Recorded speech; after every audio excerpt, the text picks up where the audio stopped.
इसलिए बताने की कोशिश कर रहे दानियल के बारे में, जब दानियल जैसा व्यक्ति जो अंतिम दिनों के बारे में दानियल के साथ तो आप पढ़ेंगे यीशु के बारे में, और उसके पहले का यहां तक यीशु ने भी बोला दानियल की भविष्यवाणी का पूरा होना अवश्य है।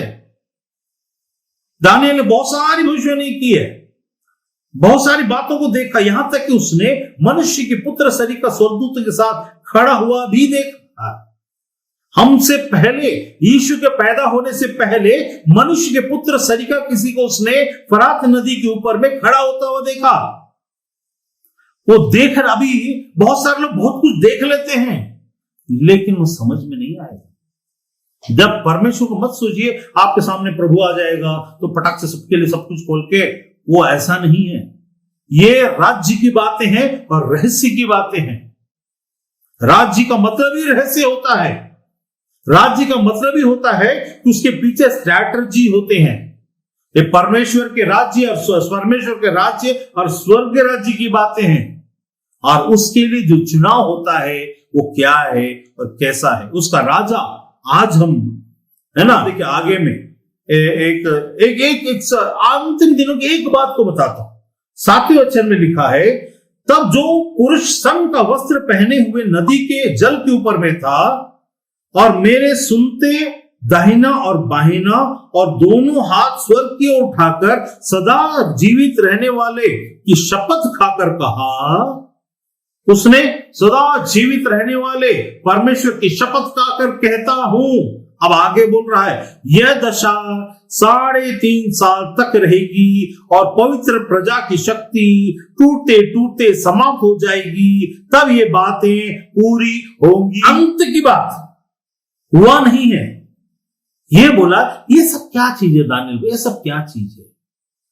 मूसा सोचा होगा एक दिन में ये बन गया, 2 दिन में वो बन गया, 4 दिन में ऐसा बन गया, 7-6 दिन में पृथ्वी बन गया। उसको क्या मालूम कि हाँ मूर्ख लोग, उसके विरोध में दुष्ट लोग, कौन लोग करेंगे?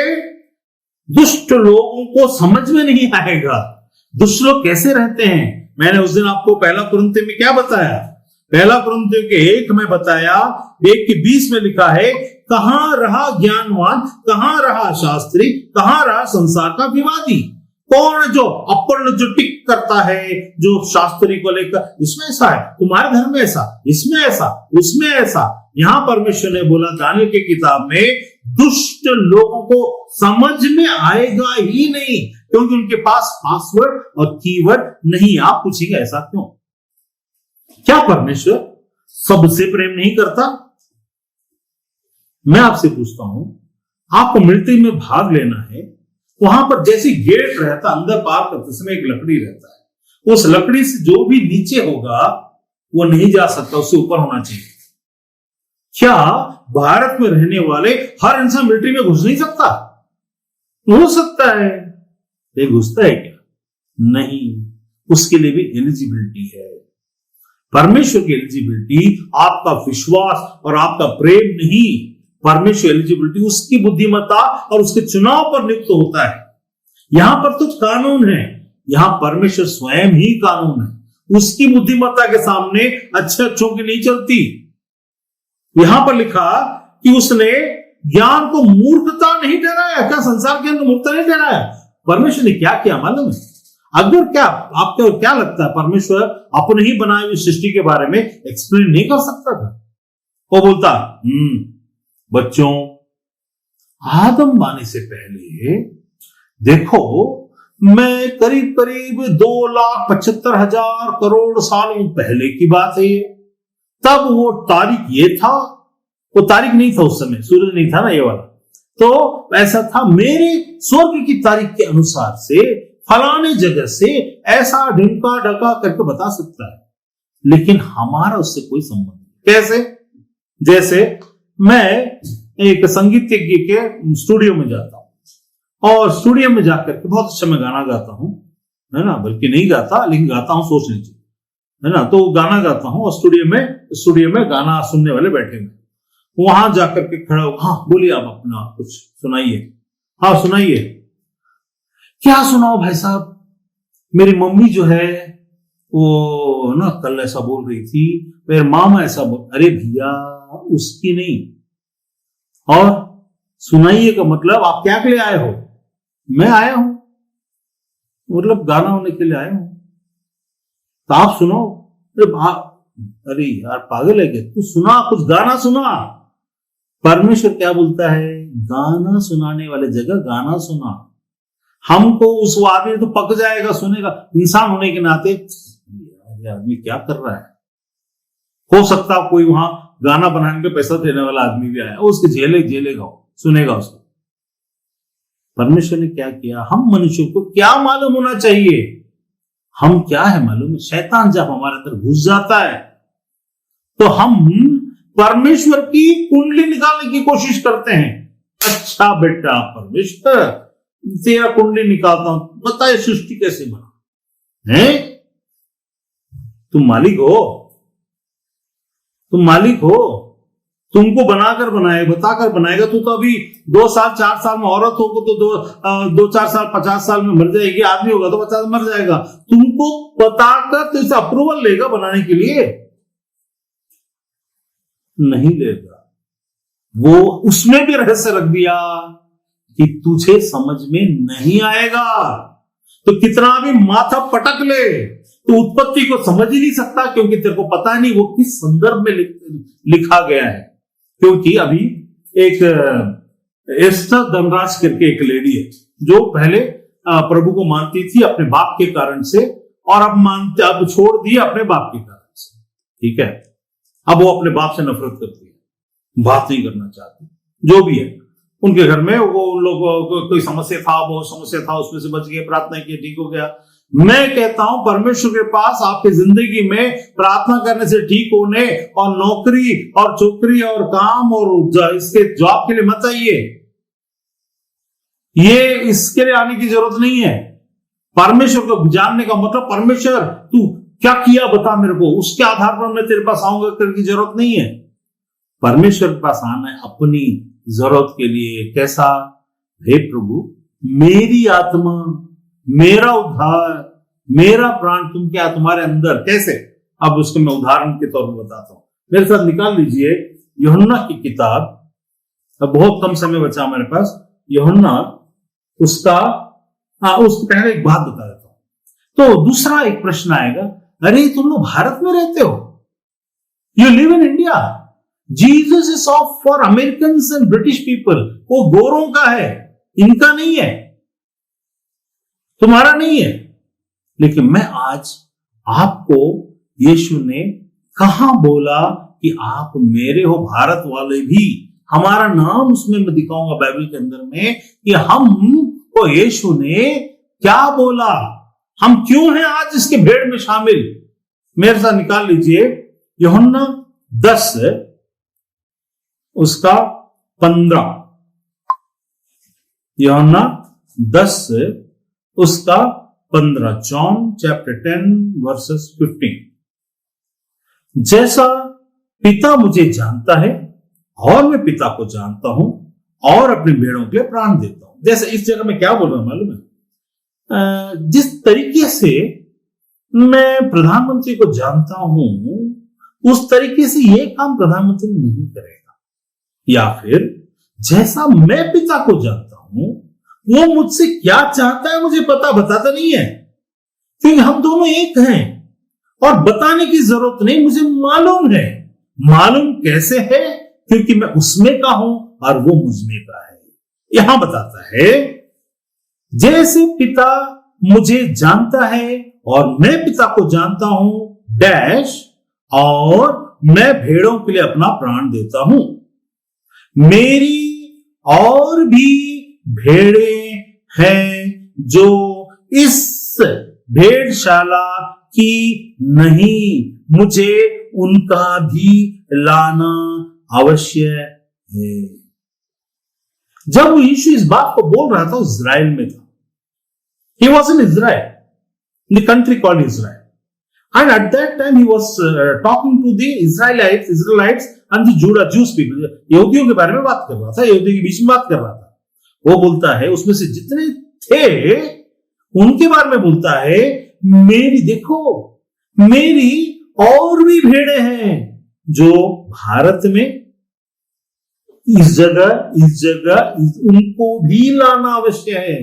आप उस परमेश्वर के साथ हैं जो हजारों साल, लाखों साल पहले आपको जानता है और 2000 साल पहले देह धर कर आया और यहां कह रहा है कि पिता और मैं एक दूसरे को जानते हैं और हमारा मर्जी है कि मेरी और भी भेड़ें हैं जो इस भेड़शाला की नहीं, जो सिर्फ इजराइल यहूदिया में है, लेकिन वहां है। मान लो हो सकता है हैदराबाद में है, मान लो हो सकता है इंदौर में है, मान लो दिल्ली में है, मान लो भिलाई में है, मान लो चेन्नई में है, मान लो कश्मीर में है, मान लो पंजाब में है और ब्राजील में और ऑस्ट्रेलिया में और दूसरी जगह और अमेरिका में, इजराइल को छोड़कर और भी मेरी भेड़ें हैं।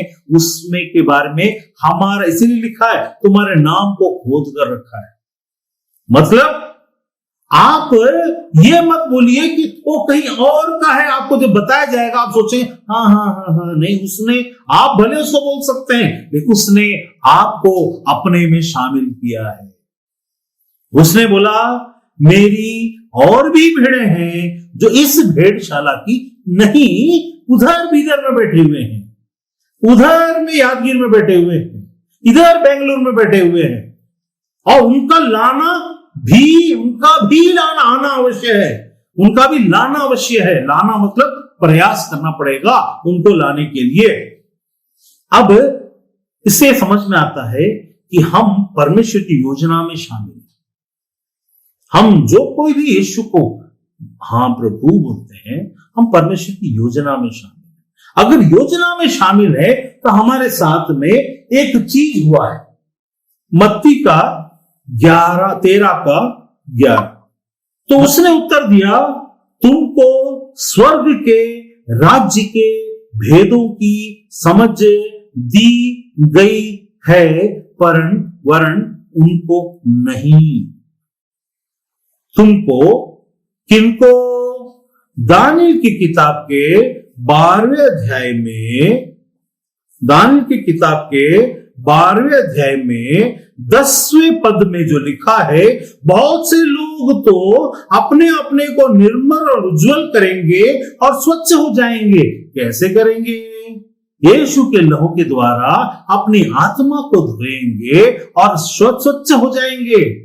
शरीर तो पाप से मरा हुआ है लेकिन आत्मा जीवित है और परमेश्वर का आत्मा तुम में वास करता है। अब वो उस लायक हो जाएंगे कि अब उनको भेद की बातें दी जाएं। अब उनको यहां लिखा है, तुमको तो स्वर्गीय राज्य की भेद की समझ दी गई है, इसलिए तुमको समझ में आएगा। अपने इस समझ को लेकर के तुम दूसरों को समझाने के लिए मत जाना, उसको परमेश्वर तक लाना परमेश्वर का काम है।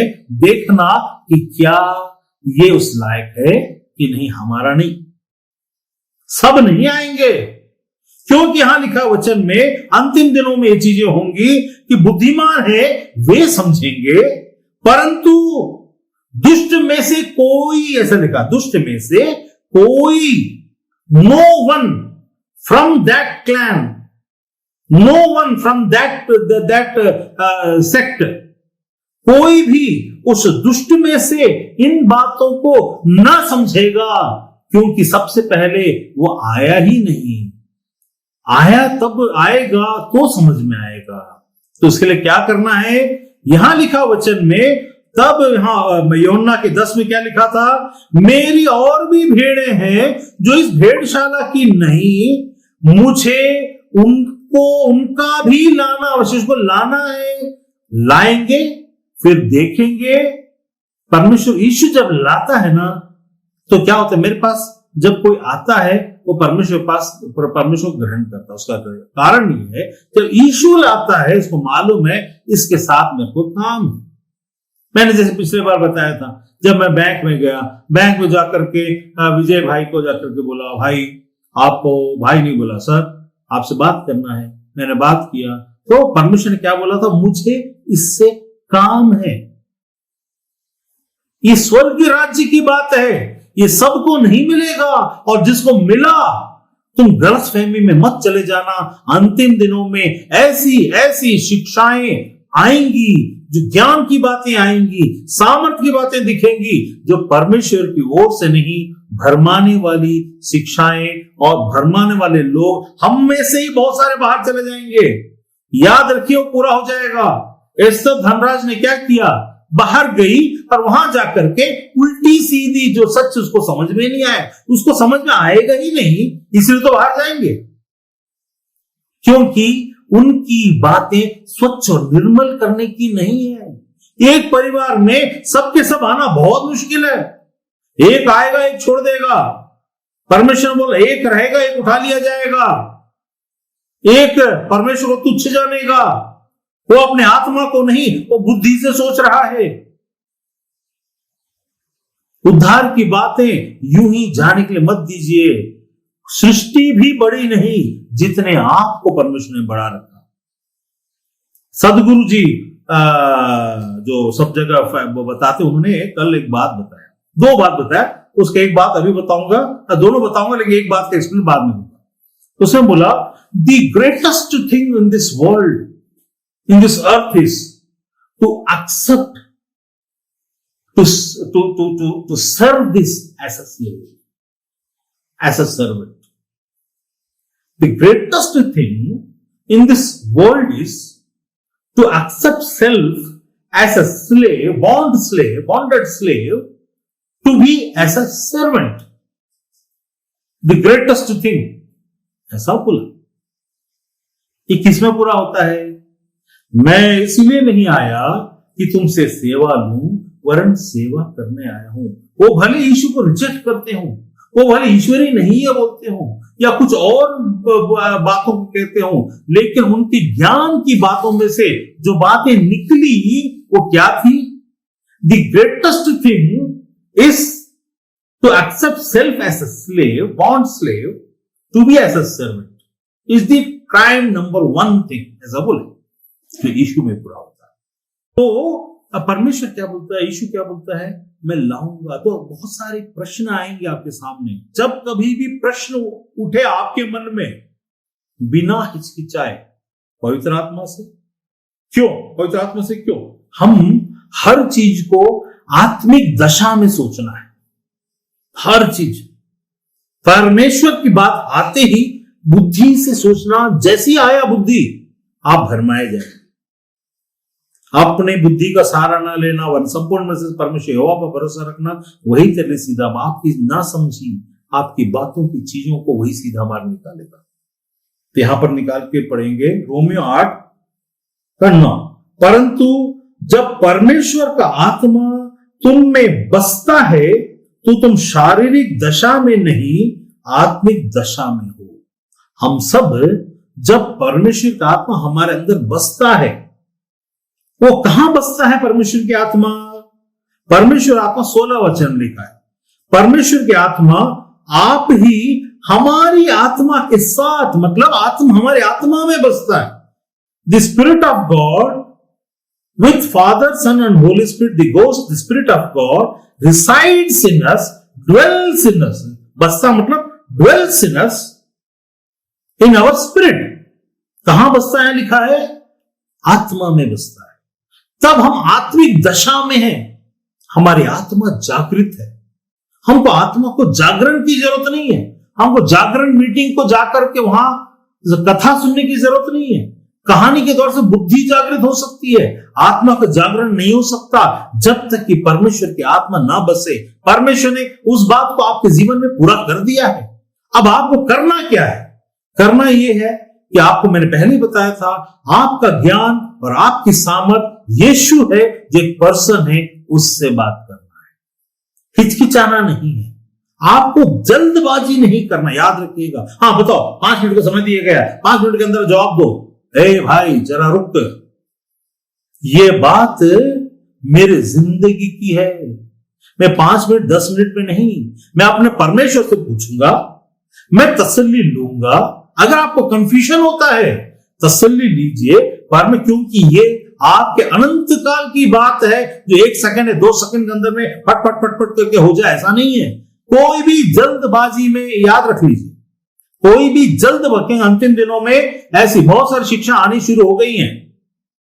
अंतिम दिनों में ऐसे ऐसे क्वेश्चन तीर छोड़े जाएंगे जिसमें आपको ऐसा लगेगा, इसको सही तो बोल रहे हैं ना, क्योंकि बुद्धि से सोच रहे हैं। हम भूल गए, उनको समझ नहीं दी गई है, हमको दी गई है। मतलब क्या? दी जाने का मतलब आपको हर उत्तर आता है ये नहीं है। यहां खत्म करूंगा मैं। इसके पहले मैंने क्या बताया था? परमेश्वर की आत्मा तुम में बसता है। कहां? आत्मा के साथ गवाह।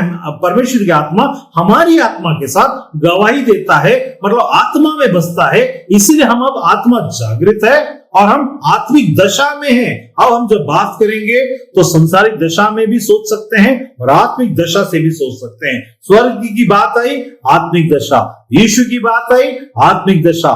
जीवन की बात आई, आत्मिक दशा। जिंदगी की बात आई, बुद्धि और आत्मा। तब हम परमेश्वर से प्रार्थना करते हैं। इस जगह क्या करना चाहिए? यीशु से बात करना चाहिए। क्या बात करना चाहिए? हे प्रभु, तू तो हर चीज का उत्तर है, तेरे पास कुंजी है। अधोलोक की भी कुंजी है और मृत्यु की भी कुंजी। अधोलोक की कुंजी का मतलब होता है कि वो सब बातें जो पाप है उसमें से हमें वो बचा लेगा। मतलब वहां जाने से हमें रोक सकता। अधोलोक जाने वाली बातें तो हम एकदम सुरक्षित हैं, लेकिन तब तक जब हम परमेश्वर को बात करेंगे। बात करने का मतलब, प्रभु, ऐसे भी बात प्रार्थना करके भी बात कर सकते हैं, नहीं तो अपने मन में भी बोल सकते हैं, या परमेश्वर से ऐसा बोल सकते हैं, प्रभु इस बारे में समझा। कोई जरूरी नहीं कि ऊपर से आकाशवाणी होगी, हो सकता हो। कोई जरूरी नहीं है कि सपना है, हो सकता हो। कोई व्यक्ति आए या मैं बात करूं या प्रभु का दास बात करे या वचन बात करे, अचानक आपको समझ में आ जाए। एक बार महासमुद्र में विजय भैया जो है वहां पर रहते थे। अचानक 2 बजे के 1 बजे 11 बजे के करीब फोन किया, भैया सर एक बात बताऊं, अचानक ना मेरे को एक वचन आया और वो वचन सुनने के बाद मेरे को ऐसा लगा कि परमेश्वर ने मुझसे बात किया। वो वचन में भूल गया क्या वचन था वो, लेकिन कुछ वचन आया था। फिर वो बोले कैसा ऐसा वचन है? मैं बोले पवित्र आत्मा आपसे बात किया किसी सब्जेक्ट को लेकर के। कैसे बात करता परमेश्वर? जब जरूरी है। देखिए, ऐसा नहीं कि परमेश्वर हमसे बात नहीं कर सकता। हम अगर सुनना चाहें तो बात सबसे करेगा, सबसे कर सकता है। विजय से किया, बहुत सारी बातें होती है, लेकिन हर बात को मैं हाँ हाँ नहीं बोलता। लेकिन जब होती है तो पवित्र आत्मा क्या करता है? पवित्र आत्मा हमारी आत्मा के साथ मिलकर विटनेस करता है। हाँ, क्योंकि वही आत्मा वहां बसा हुआ है, वही आत्मा मुझ में, और वही आत्मा 11वें वचन को देखिए। 11वें वचन में क्या लिखा है? यदि उसी का आत्मा जिसने यीशु जो मनुष्य था को मरे हुओं में से जिलाया तुम में बसा हुआ है, तो जिसने मसीह को मरे हुओं में से जिलाया तुम्हारे नश्वर देहों को भी, वो आगे का कुछ बातों के बारे में, नश्वर देह को जिलाएगा। लेकिन इसका मतलब क्या हुआ? वही आत्मा यीशु में मनुष्य होने के नाते बसा हुआ था, जो आत्मा में, वही हम में भी बसा। No difference. पर्पस में अंतर है। There are different purposes. हमारे संसार में आने के हर पर्पस में अंतर है। तो हमको कभी भी क्वेश्चन मार्क आता है हमारे दिमाग के अंदर में, तो हमको याद रखना है हमारे अंदर वही ईश्वर के अंदर में जो था वही आत्मा बसा हुआ है। आज हम, अरे प्रभु ब्रदर मैं ना स्पिरिचुअल लाइन में कैसे आगे बढ़ूं? अरे ऐसा कुछ भी नहीं होता। आप ऑलरेडी स्पिरिचुअल हो, तभी परमेश्वर की आत्मा आप में बसा हुआ है। बस करना क्या है? करना यह है कि हमको ये जो रिलेशनल एक्टिवेशन है उसको करना है। रिलेशनल एक्टिवेशन के लिए कोई शिव योग या सामर्थ्य योग या ध्यान योग या कर्म योग या संसार योग या ऐसा कोई योग नहीं करने की जरूरत है। परमेश्वर की बात वो तब करने की जरूरत है, परमेश्वर नहीं है तब हमको क्या करना पड़ेगा? इन चीजों से काम चलाना पड़ेगा। सृष्टि से काम चलाना पड़ेगा, शक्ति से काम चलाना पड़ेगा, ज्ञान से काम चलाना पड़ेगा, सामर्थ्य की काम चलाना पड़ेगा। लेकिन जब परमेश्वर है जो इस सब का देने वाला है, तो हमको परमेश्वर से ही काम चलाना चाहिए, इनसे नहीं। जब कभी भी आप इनके द्वारा से सामर्थ्य और शांति की बात करते हैं, हम में शांति क्यों नहीं है? क्योंकि हमको पता नहीं है। बस मैंने क्या बताया था, just to know that you have will bring peace in you. तुमको पता होना चाहिए तुम्हारे अंदर है, तो तुम बेचैन होने के बजाय तुम उससे बात करोगे और वो तुम्हें शांति। उस समय में विजय किसी विषय को लेकर के बहुत ज्यादा बेचैन था, बहुत ज्यादा बेचैन था, बहुत ज्यादा गुस्सा था और बहुत ज्यादा चीजें थी। मैंने बात नहीं किया, परमेश्वर की आत्मा ने उससे बात किया। क्या जब मैं तुझे क्षमा कर सकता हूं तो क्या तू क्षमा नहीं कर सकता? शांति आ गई। उस दिन के बाद से उस विषय में शांति आ गई। हाँ, क्यों नहीं कर सकता, करूंगा ना। ऐसा जब ऐसा होता है तो शांति, क्योंकि आपको मालूम हो गया, या कोई आपको बात करे, या आपको कुछ बात समझ में आए, या आपको पता चले, इन तरीकों से शांति आती है। तब आप सुसाइड करने की कोशिश नहीं करोगे, क्योंकि अगर मान लो यहूदा इस्करियोती अपनी इमेज, सेल्फ इमेज को तोड़कर यीशु के पास आकर, प्रभु मुझे क्षमा कर, मैंने तुझे फंसा दिया, तो मरता नहीं। बात करने से मरते नहीं है। बात नहीं करके अपने आप में हम बात करना शुरू करते हैं तो हम गलत डिसीजन में चले जाते हैं, हम सेल्फ डिस्ट्रक्टिव हो जाते हैं बनिस्बत जो हथियार दूसरी हमारे दुश्मनों को मारने के लिए, दुश्मन मतलब इंसान नहीं, दुश्मन मतलब वो शैतान, वो दुष्ट, वो जो द्वेष है, ईर्षा है ना, नफरत है ना, प्राइड है, घमंड है, उनको नुकसान करने वाली चीजों को हम अपने तरफ तान लेते हैं, सेल्फ डिस्ट्रक्टिव हो जाते हैं। प्रश्न पूछते पूछते हम प्रश्न निरुत्तर खुद को कर लेते हैं। अरे यार, अब मैं क्या बोलूं, क्योंकि we rely upon ourselves.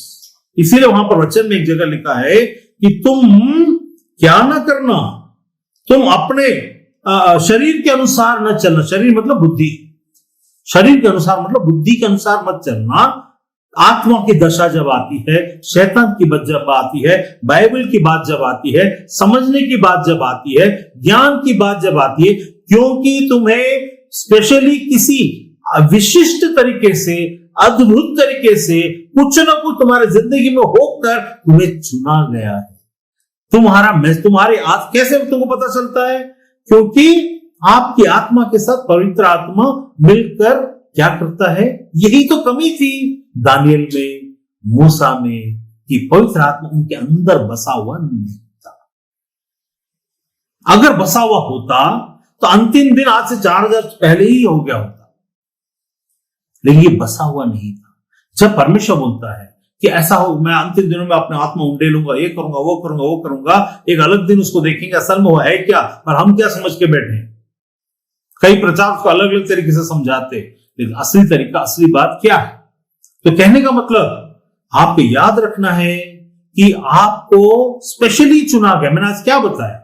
Specially मेरी, और भी याद रखिएगा अपने मन में इस बात को हमेशा याद रख लीजिए। यीशु ने कहा, पिता और मैं एक दूसरे को जानते हैं, मैं पिता की मंशा और मैं भेड़ों के लिए अपना प्राण देता हूं। मेरी और भी भेड़े हैं जो इस भेड़शाला की नहीं, मेरे को मुझे उनका भी लाना अवश्य है। कैसे लाऊंगा भैया? तो मर जाएगा क्रूस पे, ठीक है। वो जो बोल रहा था उसके बाद तो यीशु क्रूस पे मर गया, ठीक है। उनका भी लाना अवश्य है। कैसे लाएगा यीशु? कैसे लाएगा? कैसे लाएगा? एक तो वो जिंदा हुआ, इसीलिए उम्मीद आई। उसको जिंदा नहीं होने के लिए कई प्रयास किए जा रहे हैं, तो उसको मार डालने के लिए अभी भी यीशु को रोज मार डाला जाता है। कैसे? अपने अपने तरीकों से। यूहन्ना ने लिखा, यहूदियों ने उस समय यीशु को वो मर के जिंदा नहीं हुआ करके दिखाने के लिए बहुत सारे लोगों को पैसे दिए, उन्होंने ब्राइब किया। नहीं, ऐसा कुछ नहीं हुआ था, वो तो ऐसा था, वो चोरी करके उसके लाश को लेके चले गए थे, इसके लिए पैसे दिए। ये प्रयास उस दिन से आज, जब तक यीशु वापस नहीं आएगा तब तक चलता रहेगा। आप धोखे में ना रहें, क्योंकि क्या लिखा है वचन में? एक लास्ट वचन को पढ़ देते हैं। वहां लिखा है यूहन्ना का 10 में 26, परंतु तुम मैं 25 को पढ़ता हूं, 10 का 25। मैंने तुमसे कह दिया पर तुम विश्वास नहीं करते। जो काम मैं अपने पिता के नाम से करता हूं वही मेरे गवाह हैं, परंतु तुम इसीलिए विश्वास नहीं करते क्योंकि मेरी भेड़ों में से नहीं हो। मेरी भेड़ें मेरा शब्द सुनती हैं का मतलब है कि उनको सुनने के लिए आत्मा दी गई है। मैं उन्हें जानता हूं और वे मेरे पीछे चलती हैं। मैं उन्हें अनंत जीवन देता हूं। मैं उन्हें जानता हूं। एक मत्ती में आखिरी में एक और निकाल लेते हैं, एक लास्ट इसको देखने के लिए। वो जो परमेश्वर ने बोला मत्ती का 21 में लिखा, जो मुझसे हे प्रभु कहता हर एक स्वर्ग राज में प्रवेश ना करेगा, परंतु वही जो मेरे पिता की इच्छा पर चलता है। बहुत सारे लोग आएंगे, क्या नहीं किया, वो किया, ये किया। 23 में लिखा है, तब मैं उनसे खुलकर कह दूंगा कि मैंने तुमको कभी नहीं जाना। यहां क्या लिखा था यूहन्ना के 10:26 में? वहां लिखा है, मैं उन्हें जानता हूं परंतु इसीलिए विश्वास नहीं करते तुम मेरी भेड़ों में से नहीं हो। मेरी भेड़ें मेरा शब्द सुनती हैं। मैं उन्हें जानता हूं। मैं उन्हें जानता हूं। I know him personally. I know him very intimately. I know him. मैं उसको जानता हूं। यहां लिखा है, तब मैं उनसे खुलकर कह दूंगा मैंने तुम्हें कभी नहीं जाना। मतलब भविष्यवाणियां यीशु के नाम से, छुटकारा, चंगाइयां जानने वाले भी करेंगे, नहीं यीशु को नहीं जानने वाले, यीशु से संबंध नहीं वाले लोग भी करेंगे। हालेलुया। मतलब क्या? यहां पर लोग बोलते हैं, क्या बोले? हे प्रभु क्या मैंने तेरे नाम से तेरे अधिकार से नहीं। नाम के अधिकार और परमेश्वर होकर काम करना दो अलग अलग बात है। जब परमेश्वर होकर काम करेगा वो वचन की सामर्थ्य के साथ खड़ा होगा, स्थिर, फिर काम में जाएगा। जो नाम के अधिकार के साथ करेगा वो उस नाम को इस्तेमाल करके अपने आप को परमेश्वर के दास प्रूव करवाएगा। उसका कहना कैसा होगा मालूम है? अगर कोई इसके सामने आ जाता है, वो ऐसा बोले, क्या मैं तुमको पहले जानता हूं? मैं क्या तुमसे पहले मिला हूं? नहीं मिला हूं ना? तो लोग बोलेंगे हाँ correct, he is servant of God, क्योंकि इससे पहले नहीं मिला है, पहले कभी बात नहीं की। फिर भी देखो इस आदमी ने इतनी बड़ी बड़ी बातें कह दी। किसका बढ़ाई करवाया? खुद का। उसने ना तो चिंता किया भेड़ की, क्योंकि जब भेड़ को रौंदने वाला आएगा ये उठकर भाग जाएगा, वो वहां पर नहीं रहेगा, छोड़ देगा, ये तितर बितर किए जाएंगे। उस समय में है प्रभु के दास मेरे लिए प्रार्थना करें। मैं क्या कर सकता हूं मैं ब्रदर, मैं आपको अगली बार बताऊंगा एक चर्च में हमारे साथ क्या हुआ था, तो उसमें कैसे कैसे हुआ था, तब आपको समझ में आएगा कि वो कैसा होता है। तो यहां क्या हुआ? परमेश्वर बोलता है, यहां लोग बोलते मैंने तेरे नाम दुष्टात्मा निकाला, ये निकाला, वो निकाला, और भविष्यवाणी की, आशय कम नहीं किए, तेरे नाम से किए, लेकिन वो परमेश्वर के नहीं थे। यहां परमेश्वर बोलता है मैं जानता हूं वो भी करेंगे जो विश्वास करेंगे। विश्वास करने वाले को चिन्ह के चक्कर में आप परमेश्वर को जानने और न जानने वाली चीजों में ध्यान दीजिए। क्या परमेश्वर आपको जानता है? कि आप कभी कोई बात बोलते और उस बात से फिर दूसरा मुकर जाते, और डर नहीं, परमेश्वर का भय नहीं, कुछ भी बोल देते, यीशु के नाम को तो कहलाते, लेकिन फिर यहां लिखा है मैं तुम्हें जानता हूं, वो शब्द को सुनती हैं। सुनने का की उसी को दिया जाता है जिसके अंदर परमेश्वर की आत्मा बसा हुआ है।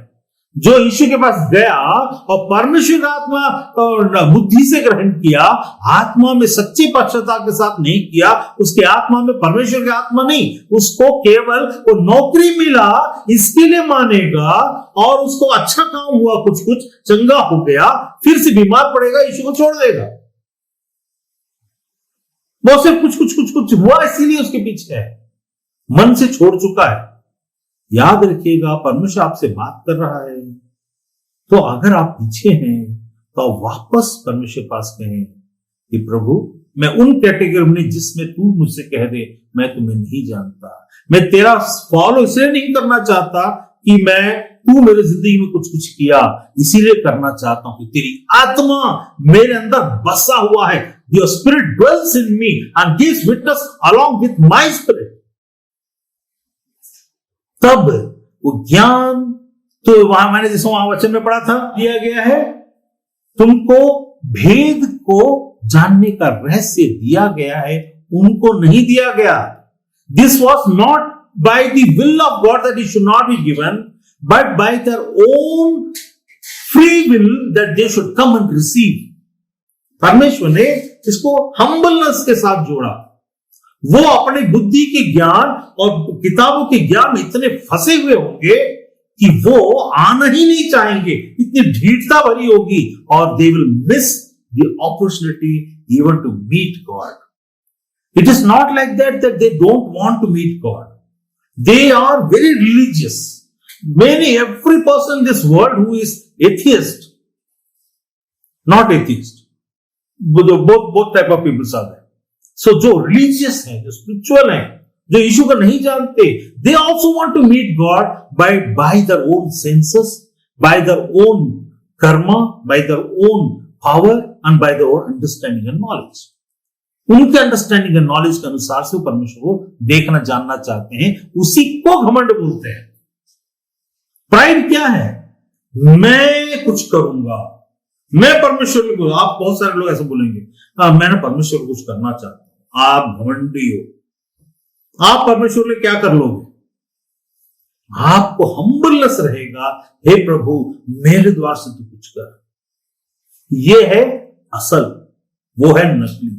उसमें भी आप भविष्यवाणी करेंगे, इसमें आपके अंदर में मैं कुछ करूंगा, मैं कुछ करूंगा। एक ऐसी आत्मा आएगी जो भविष्यवाणी करवाना शुरू कर देगा। एक ऐसी आत्मा आएगी जो फॉल्स चंगाइयां करना शुरू कर देगा। कुछ आत्मा आएगा, वो एक अलग स्ट्रैटेजी चलता है। आत्मा आएगा, घुसेगा, बीमार करके जाएगा, निकालेगा यीशु नाम, ये यीशु, और वो बाद में वो सब देखेंगे। लेकिन ये है कि परमेश्वर के ज्ञान की बातें, ज्ञान के द्वारा, और ज्ञान बहुत बड़ी चीज है। परमेश्वर का ज्ञान एक व्यक्ति है, वो व्यक्ति ही सामर्थ है, वो आत्मा में आपके अंदर बसा हुआ है, वो अनुग्रह के द्वारा, अनुग्रह के कारण, अनुग्रह में होकर आपके अंदर बसा हुआ है। वो न्याय करने नहीं आया, न्याय करने आएगा। इसीलिए आपको भी किसी का न्याय नहीं करना है, मतलब जजमेंट नहीं करना, जज नहीं करना है, आपको डिक्री पास नहीं करना है। ये नहीं, जब तक कि परमेश्वर आपके अंदर से बोले, जब तक परमेश्वर ये ना कहे तेरे साथ परमेश्वर ने ये बोला है, जब तक परमेश्वर ना बोले, तो आपको परमेश्वर नहीं तो ये बोल देगा तू मेरे नाम से तो किया बच्चा, तू नाम से तो कर रहा है, लेकिन मैं तुम्हें नहीं जानता।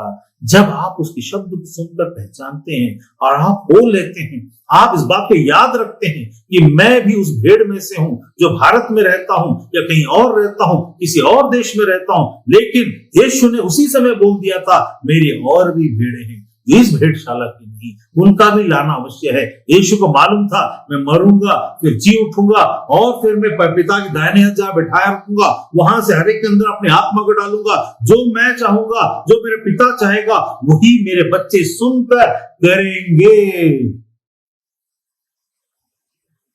और करते चले जाना है, वही सुनेंगे। इससे मेरे को काम है, उससे मेरे को काम है, ये मेरे को करना है, वहां मेरे को करना है। इसीलिए परमेश्वर के राज्य में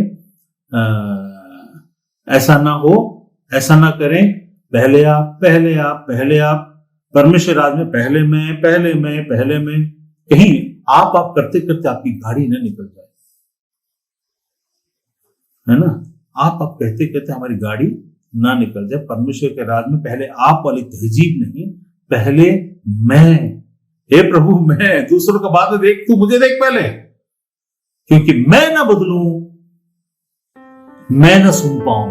दूसरे सुनने की चिंता बाद में करिए, आप सुनकर चल रहे हैं क्या, इसको देखिए। मुझे परमेश्वर जानता है, मत बोलिए कभी भी। परमेश्वर यदि हमको जानने लगे ना, हम लोग कचरे के डब्बे में पड़े रहे, क्योंकि यीशु ने बोला मैं अपनी भेड़ों को जानता हूं।